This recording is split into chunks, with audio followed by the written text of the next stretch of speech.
Installment, isa yun sa pinakamagandang benefits ng isang credit card. Regardless kung optional man yan or necessity, at least hindi nyo kailangan bayar upfront. So, i-divide yan into multiple months and yung pagbayad ninyo ay gradual. Isa yan sa pinaka-nakatulong sa akin na nagsisimula ako sa freelancing world. Today, gusto kong i-share sa inyo yung mga bagay na binili ko na installment na may ROI. May mga strategy yung mga merchants na nilalagyan nila ng interest yung item. Minsan, hindi nila ito tinatawag na interest. Bigyan ko kayo ng isang example. Look at this picture. So, iba yung payment niya pagka kinash ninyo, iba din yung payment niya pagka credit card. Hindi talaga nila tinatawag to na interest. Pagka tinanong nyo sila kung ano yan, sasabihin lang nila sa inyo na yan talaga yung price kung i-installment ninyo yung isang item. Pero ano bang tawag siya? Nasaan na yung sinasabi nilang zero interest kung magkaiba naman yung price, like kung ano yung SRP, tapos pag ginamit nyo yung credit card, iba din. So, here's the technique na ituturo ko sa inyo.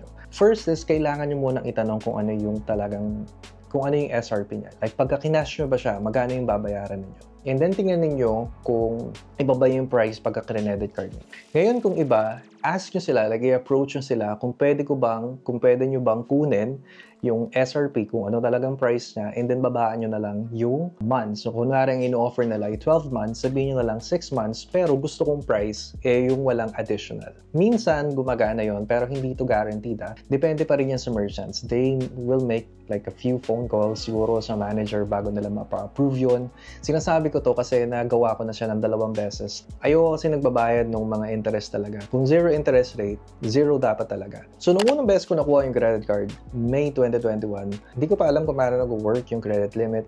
So, ang ginawa ko noon, kumuha ako ng monitor. Nag-upgrade ako from 23 inches na monitor to 27 inches. It was an IPS panel Lenovo 1080p resolution for 10,000 pesos. Hinilugan ko yun for 3 months. I will not recommend that monitor to anyone dahil mas marami nung mas maganda sa ganung price range.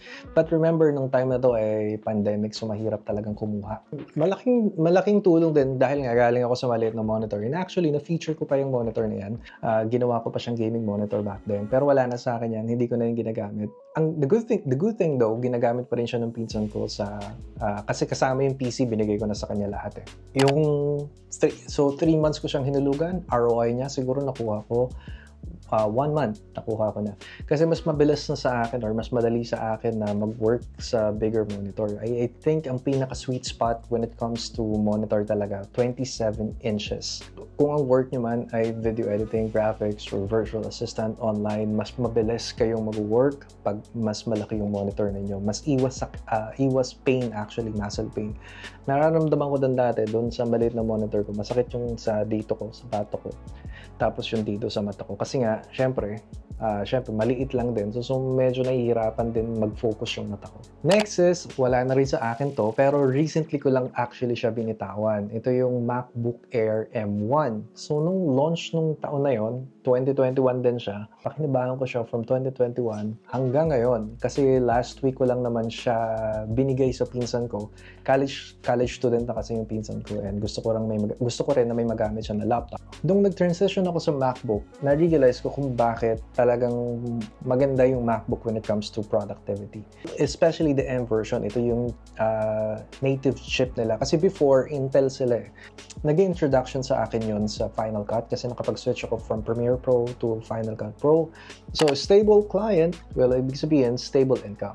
Gaano katagal yung ROI? Medyo matagal kasi nga dahil dun sa transition phase. No? Inaral ko din yung Final Cut Pro. Pero nung nagamay ko naman mas mabilis na ako nakakapag-produce ng video for client. I think nakagawa ako ng 100 plus, na-share ko na yun, 100 plus videos using the MacBook Air. But of course, guys, please set your expectation. Kung plano ninyong mag-edit ng mga 4K videos, more than 10 minutes videos, tapos either mga complicated videos, hindi mag-work yung MacBook Air. I think the best option for you is MacBook Pro. Kanino ko siya may recommend kung makakahanap pa kayo ng second-hand na M1 na MacBook Air, may recommend ko siya sa mga student or mga nag-o-office. Magkano yung price? Siguro kung bibili niyo siya ng second-hand, I think for me, ito, may honest opinion, kung second-hand at ginamit na talaga, huwag kayong magbabayad ng more than 20,000 pesos kasi marami na kayong mas magandang option. Next, yung aking Mac Mini. Yan yung Mac Mini, binili ko yan last year. Na-force akong bumili ng another device kasi ayoko nang ginagamit yung isang laptop for everything. Kunwari, kung video editing lang. Kung personal lang. Like, I was surprised kung gaano kaganda yung performance. Na, mind you guys, meron akong M1 Max. Pero halos kaparehas na. Siguro ganun, based on my experience. Kasi nag-edit din ako ng mga 4K videos for client gamit yung M1 Max. Tapos nag-gamit din yung M2. So, I paid for around 60,000. Bali, binayaran ko siya for 6 months. And ano yung naging ROI niya, no? So, ito yung nakakatuwa. Kasi nung nabili ko siya, ang daming projects na sinend sa amin ng client. And kailangan ko ng tao na tutulong sa akin. So I asked my cousin, yung pinagbigyan ko ng MacBook Air, tinuruan ko siya kung paano mag-edit ng video. And mabilis naman siya natuto dahil bata pa. No? Halos 200 plus yung na-edit namin na video using the Mac Mini. And ito yung nakakatawa na. Yung the first month pa lang nung kinuha ko siya kasi dumami nga yung volume ng work. Nag-generate kami ng at least 93,000 pesos in the first month. Yun yung income na na-generate namin. So, kung titingnan nyo, first month pa lang, ROI na ako. The rest, profit na yun. Am I going to recommend yung Mac Mini M2 sa panahon ngayon? Ay, hindi ko na i-recommend kasi meron na siyang M4. I think yun yung best bang for your buck. Lahat ng reviews nila about the Mac Mini M4, lahat positive kasi nga, sobrang mura niya. Like, nasa below 40,000 pesos. Yung pinaka-base model. Pero, yung performance niya, comparable like sa 200,000 na laptop. Lalo yung M4, sobrang bilis nun. So, kung mag-i-invest talaga kayo, I think yun yung pinaka-best investment na pwede ninyong mabili.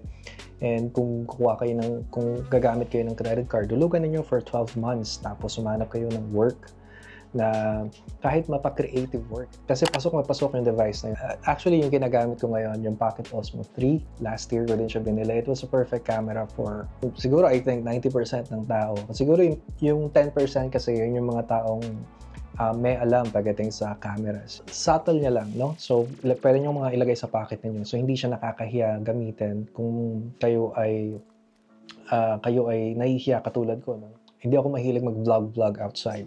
Cringe ako, nahihiya ako, hindi ako komportable. So, pero, using yung Pocket Osmo, kumbaga, mas comfortable dahil nga, mas maliit. So, subtle, hindi conspicuous. This video, yan yung pinaka-popular video sa channel ko.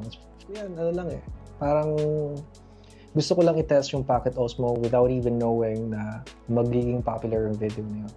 So, thank you so much sa mga nanonood. And let's talk about the ROI. Ito yung nakakatuwa. No? So, remember yung video na binanggit ko sa inyo kanina, para maging transparent sa inyo, may link doon if you want to apply for a credit card. Pag na-approve kayo sa link na yon, may makukuha din ako na gift check. So, ako, nakalimutan ko na eh. Hindi ko na maalala kasi nga, hindi ko siya tinitingnan na sa source of income at the moment. So, malaking hobby lang siya. Kaya yung mga ganun, nakakalimutan ko na. Naka-receive ako ng text na may mga na-approve. Isang code, guys, worth 5,000 pesos. Tapos sunod-sunod ako naka-receive. The following month, umabot siya ng halos kulang-kulang 100,000 pesos. I'm not lying. So, doon pa lang, guys, sa code pa lang, like sa gift check pa lang na na-receive ko, ano na yun eh, ROI na yun eh. So yan yung naging ROI ng mga nabili ko. Hindi lang naman yan yung mga naging installment ko, pero yan lang yung highlight ko for today kasi yan yung nag-generate ng ROI. Yung ibang binili ko na installment, hindi siya nag-generate ng money dahil hindi ko naman nagamit sa work, pero napapakinabangan ko siya sa ibang bagay. Like, kunwari, itong PC na to, binild ko siya 2024, fully paid na rin yan. Ginagamit ko siya pang pastime, gaming, ganyan. So, napapakinabangan ko pa rin siya anyway. Hindi nga lang siya nag-generate ng pera, pero okay pa rin yan. Kasi minsan, you just want to shut your brain off. Pagka puro trabaho, mahirap din naman eh. But hey, that's my video for today. Kung nagustuhan ninyo, comment lang sa baba. And of course, kung may question kayo, tanongin nyo lang ako. Nag-response naman ako dyan. And if you want to see my setup, enthusiast ako pagdating sa mga desk setup. This is actually my ultimate setup na achieve ko na siya this year.